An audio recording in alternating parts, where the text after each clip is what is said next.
All right, guys, we are back at the slab roller for our next project. The next project we're going to be doing, you're going to have an option of either creating a mask or two emoji faces, and I'm going to show you how to do both of them. They both use a similar technique called the drape mold technique.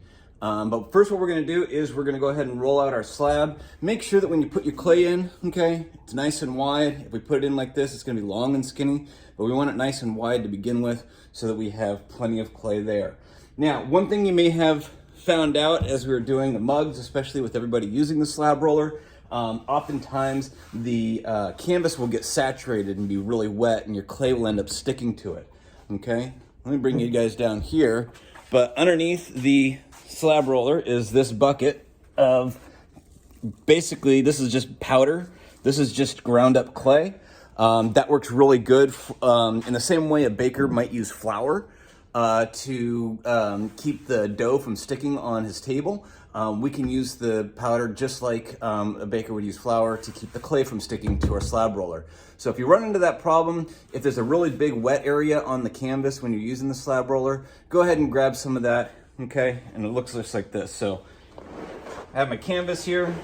Unfortunately, this isn't really all that wet right now, so you don't get the same effect, okay?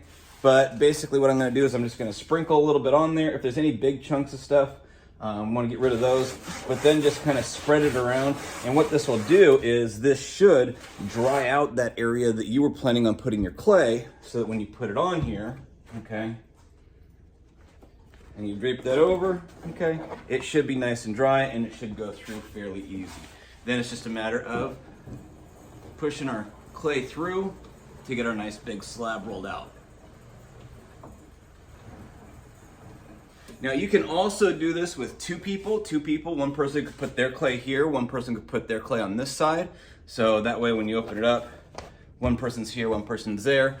One person cranks the wheel, the other person pulls the canvas through, and therefore you can have two people going at the same time rather than just one at a time. And that'll just give us a little bit extra speed, okay? I'm gonna get a board to put my slab on, and I'll meet you over for the next part.